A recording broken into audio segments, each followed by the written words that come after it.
दिए गए विषय श्री रामचरितमानस के महात्म्य पर अपना वक्तव्य प्रस्तुत करने जा रही हूँ।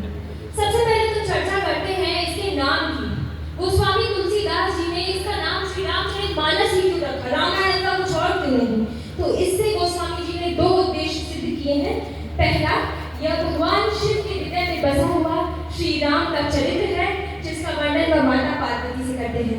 दूसरा, मानस अर्थात मानसरोवर, एक ऐसा सरोवर जहाँ जाति पाति का कोई भेद नहीं, कोई भी व्यक्ति अपने मलिन विचार छोड़कर स्वच्छता शुद्धता को ग्रहण कर सकता है। इसका प्रारंभ कहाँ से होता है? तो पहला श्लोक है, वर्णानाम अर्थ संखानाम रसानाम छंदसामपि मंगलानाम च कर्तारो वंदे वाणी विनायको। इसमें तुलसीदास जी क्या कर रहे हैं? तो अर्थयुक्त शब्दों का चयन कर रहे हैं, उसे रसों से परिपूर्ण कर रहे हैं, छंदों में बद्ध कर रहे हैं। क्यों? महाकाव्य का सबसे बड़ा ग्रंथ, सबसे बड़ा जो गुण है वो क्या है? छंदबद्ध होना। और इसका गान जहाँ भी किया जाएगा सर्वत्र मंगल होगा। वंदे वाणी विनायक अर्थात वाणी और विनायक दोनों को साथ में वंदन करते हैं। आपने बहुत सारे ऐसे व्यक्ति देखे होंगे जो ऊंचे ऊंचे पदों पर पहुंच जाते हैं परंतु उनके पास वाणी होती है विवेक नहीं। इसी कारण दोनों का समागम अत्यंत महत्वपूर्ण बनाया गया है। फिर यदि आप इसकी पृष्ठभूमि देखें तो वैष्णव और शैव में आपस में वैमनस्य रहता था उस समय। इसी कारण तुलसीदास जी ने इसे सामाजिक समरसता स्थापित करने के लिए इसका नाम इस तरीके से गढ़ा है, श्री रामचरितमानस। अब यदि आज के परिवेश में देखें तो आज भी यही है, वर्ण जाति धर्म के आधार पर भेद है।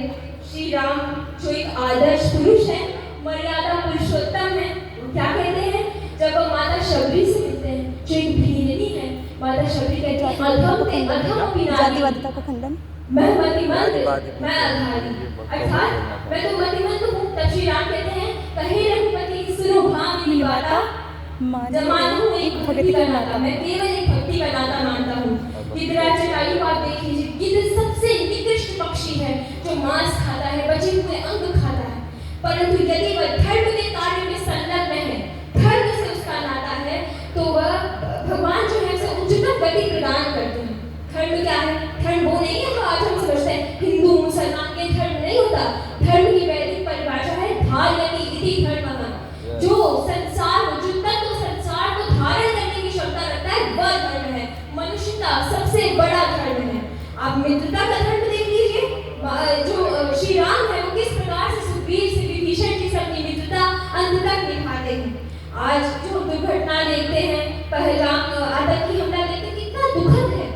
ऐसी परिस्थिति के लिए श्री रामचरितमानस में क्या कहा गया है? जब 3 दिन अनुनय विनय करने के बाद भी सागर में मार्ग नहीं था तो वो क्या कहते हैं? विनय मानस जगत जगत गए 3 दिन बीती बोले राम से को बस मैं भी होए रखती।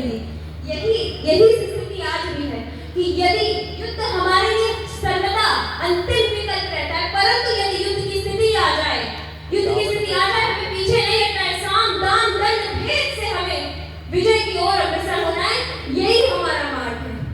उत्तरकांड में जब गरुड़ जी को शंका हो जाती है, नाग पाश में बंधे रहते हैं, श्री राम दीन अवस्था में पड़े रहते हैं, उन्हें लगता है इतने प्रभु है, कैसे प्रभु है जिनकी ऐसी अवस्था हुई है और उन्हें मुक्त कराने मुझे जाना है। तब रामकृष्ण जी उनकी शंका का निवारण करते हैं, ज्ञान और भक्ति में अंतर समझाते हैं। ज्ञान देखिए पुल्लिंग है और माया स्त्रीलिंग है, तो पुल्लिंग जो है वो हमेशा, जो स्त्रीलिंग है हमेशा हावी हो जाती है ज्ञान पर। कैसे? ज्ञान एक दीपक के समान है और माया जो है, जब माया रूपी आंधी चलती है तो ज्ञान का दीपक डोलने लगता है, परंतु भक्ति नीलमणि के समान है जो सदा चमकती रहती है। भक्ति की बात की जाए तो भक्ति भी स्त्रीलिंग है, माया भी स्त्रीलिंग है, दोनों आपस में निपट लेती हैं। अंत में मैं इतना ही कहना चाहूंगी कि श्री रामचरितमानस इतना प्रासंगिक ग्रंथ है जिसका प्रसंग आज भी कहा जाए या किसी भी युगांतर तक कहा जाए वह उतना ही प्रासंगिक होगा। जीवन